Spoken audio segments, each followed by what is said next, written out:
Hi there, everyone. Welcome to another episode of EHEDG Connects webinar. This time about foreign body prevention and detection, both very important. I mean, if you cannot prevent it, you at least have to detect it before it enters the food. And that is why we invited two absolute experts in this field. And they will cycle us through their view on what is important, what to look out for, and of course also the role of hygienic design in that, as they are both working for an EHEDG company member, Mettler-Toledo. I'm short for Maximiliano is Maxi. Like you were saying, I'm business development manager at Mettler-Toledo. And I just wanted to say thank you very much, everybody, for joining. Thank you to EHEDG for the opportunity to present together. And I will be talking about prevention. Great. And our second speaker of the day is Adam Green. Adam Green is the market manager at Mettler-Toledo, and he is here to talk about the detection part of this very important technology. And he's also an expert in X-ray detection, apart from metal detection in the normal way. He's also an expert in innovative technologies in that field. Hi, Adam. Great to have you with us today. Good morning, Rob. Thank you very much for having us. We look forward to sharing our presentation with you today, and hopefully you find it informative as well.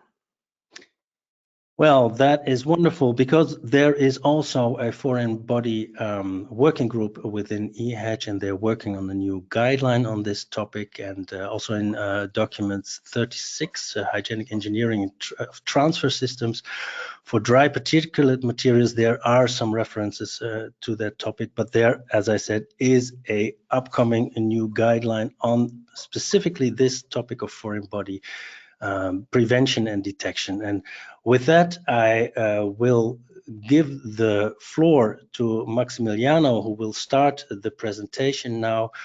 So, like I said, I will be talking about prevention, and then Adam will go through the detection part.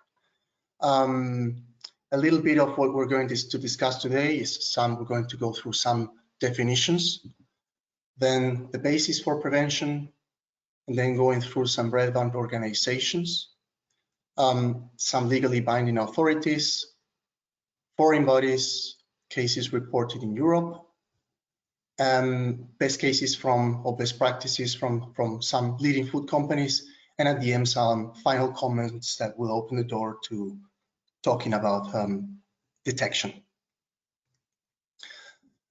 So there is at the very bottom of the pyramid, being the reference and also the foundation of the whole thing is the Codex Alimentarius Commission, and that is the global reference for the governments in the different nations to establish their own laws when it comes to foreign bodies. There are 187 member countries in this organization, and they encourage a science-based approach with global hygiene practices. And when that's not enough, a more systematic approach, which is the HACCP, when the conditions make it necessary, because it's much more comprehensive. It's quite a complex topic, right? I mean, there are so many variables in there. And if I understood you correctly, Adam and Maximiliano, it all starts with the types of products that you use, the types of packaging, the types of process. And there are, as we learned now, two main detection technologies. First question for you, Adam. Introducing risks, because you don't want to introduce more foreign bodies in a foreign body prevention system, I guess. How how do you approach the whole topic of hygienic design related to these systems that you showed us in the pictures? They need to be hygienically designed as well, right? Absolutely. So obviously, and this is a key element of the systems designs, and Maxi made a point earlier on about having no flat surfaces, sloped edges for water runoff.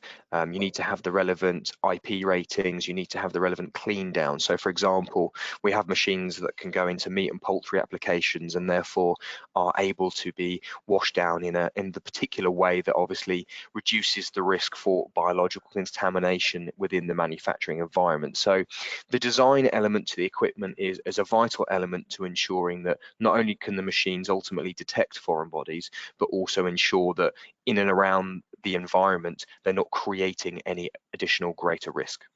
Great. Now, I want to ask you to answer in very specific and short terms, because we have many questions still to go. First one here is, can X-ray technology also be used to identify foreign bodies in products like baby food? Yes, absolutely. So actually, baby food is one of our core markets for X-ray inspection systems, fundamentally because obviously the risk for infants is considerably greater than adults if we think of the size of the throat that obviously they can potentially swallow an item. So yeah, we do composite cans, metallic cans, and X-ray inspection can ultimately provide a solution in detecting foreign bodies in these products. So again, I mean, just our particular company's got a wide install base in this very particular application, because they are a high risk category. Maxi, question for you. What would you consider to be the most cost-effective solutions for small and medium-sized businesses to implement robust detection and prevention systems? Because X-rays are quite expensive, as you. Very quick answer on the prevention, and then I will let Adam talk about detection. So the laws are considering the size of the organization. So the requirements that a big company have will not be the same as small and medium enterprises. So there is already some flexibility there. So that's why I recommend the certification bodies. They have all the know-how to be able to give the best recommendation to each customer. Great. Okay. And just a follow-up question, Maximiliano, when it comes to, because this is really interesting, you would expect that the rules are the same for anyone. I mean, because we don't want foreign bodies in our food. So regardless if you're a big or small company, you should make sure that that doesn't happen. But is there maybe also a correlation with volume? If you have a very big process factory and you produce masses of product, the risk that one foreign body will enter might be bigger, or not? Or is that a false assumption? I think it has to do with the complexity and the costs, but it's not that the flexibility will allow the chances of getting foreign bodies into the end product higher.